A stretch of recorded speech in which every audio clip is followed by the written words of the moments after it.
নমস্কার। বিরজানন্দ মহারাজের অনন্য জীবন এই ধারাবাহিক সংক্ষিপ্ত অনুধ্যানে আপনাদের স্বাগত জানাই। বিরজানন্দ মহারাজ মায়াবতী অদ্বৈত আশ্রমের অধ্যক্ষ নিযুক্ত হয়েছিলেন। প্রথমে খুব অর্থকষ্ট ছিল, কিন্তু মহারাজের একনিষ্ঠ পরিশ্রম, পরিচ্ছন্ন কার্যপ্রণালী, মিতব্যয়ী স্বভাবের জন্য তিনি সব কিছু সামলে নিয়েছিলেন। নতুন কর্মভার গ্রহণ করে তিনি প্রথম শ্রী শ্রী মাকে চিঠি লিখলেন, আশীর্বাদ প্রার্থনা করলেন। মা তাকে আশীর্বাদ করেছিলেন। প্রবুদ্ধ ভারত ঠিক সময় বের হতে লাগল।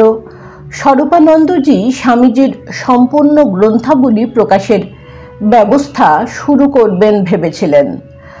মাদার সেভিয়ার ও মহারাজ মিলে ঠিক করলেন তারা এই কাজ সম্পন্ন করবেন।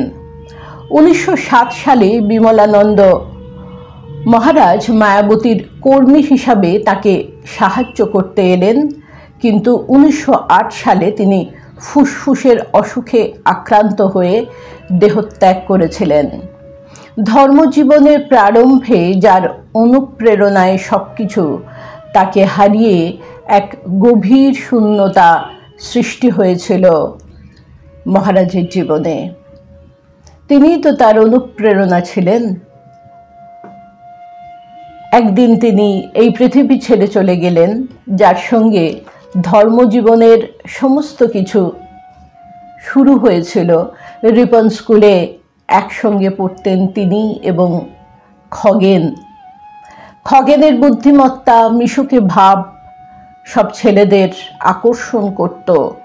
খগেন ব্রহ্মচর্য উচ্চ আদর্শের কথা কালীকৃষ্ণকে শোনাতেন। কালীকৃষ্ণ প্রভাবিত হয়েছিলেন।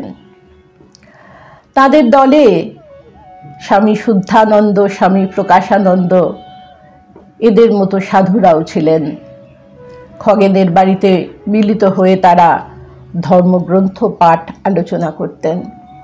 আজ এই খগেনই তাকে ছেড়ে চলে গেলেন, বিমলানন্দ মহারাজ। তাই গভীর শূন্যতা সৃষ্টি হয়েছিল বিরজানন্দজির মনে। স্বামীজির গ্রন্থাবলীর পঞ্চম ভাগ শেষ হলো। বিরজানন্দজি মনে একটি নতুন কল্পনা এলো, স্বামীজির পূর্ণ অবয়ব জীবনী প্রকাশের। সেই সময় মায়াবতীতে ফ্রাঙ্ক বলে এক আমেরিকান সুলেখক ভক্ত এসে পড়েছিলেন। ঠিক হলো কালীকৃষ্ণ মহারাজ তথ্য সংগ্রহ করে দেবেন এবং এই তরুণ লেখক ফ্রাঙ্ক তিনি লিখবেন। এরই মধ্যে শশী মহারাজের লীলা সংবরণের সংবাদ তিনি শুনলেন। কালীকৃষ্ণ মহারাজের মনে হলো শশী মহারাজই তো তাকে বাড়ি থেকে নিয়ে এসে অঙ্ক শেখাবেন বলে জীবনের সব অঙ্ক গুলিয়ে দিয়েছিলেন। আজ তিনিও চলে গেলেন। শশী মহারাজের প্রতি কালীকৃষ্ণ মহারাজের ছিল অপরিসীম ভক্তি, শ্রদ্ধা ও কৃতজ্ঞতা। বিরজানন্দজি অবিচ্ছিন্নভাবে 7 বছর মায়াবতীর নানা গুরু দায়িত্ব পালন করে ক্লান্ত হয়ে নির্জন বাসে যেতে চেয়েছিলেন। 13ই নভেম্বর 1914 সাল এক পাহাড়ি জায়গা শ্যালাতে তিনি গেলেন। শ্যালা শব্দের অর্থ শ্যামলা, শ্যামল যে ভূমি। আর হ্রদ, আমরা যাকে হ্রদ বলি তাকেই বলা হয় তাল, অর্থাৎ শ্যামলা তাল নামকরণ করলেন এই জায়গার। শ্যামল ভূমি এবং যেখানে হ্রদ আছে, তাই শ্যামলা তাল। সীতারমন বলে এক মাদ্রাজি ব্রহ্মচারী তার সঙ্গে মায়াবতী থেকে গিয়েছিলেন। তার সাহায্য ছাড়া শ্যামলাতালে আশ্রম গঠন করা কখনোই সম্ভব ছিল না। 1915 সালে স্বামীজির জন্মতিথিতে কালীকৃষ্ণ মহারাজ মিস্ত্রি, মজুর, গ্রামবাসীকে ভান্ডারা দিয়ে প্রচুর খাইয়েছিলেন তাদের। মাদার সেভিয়ার নতুন আশ্রমের নামকরণ করলেন বিবেকানন্দ আশ্রম।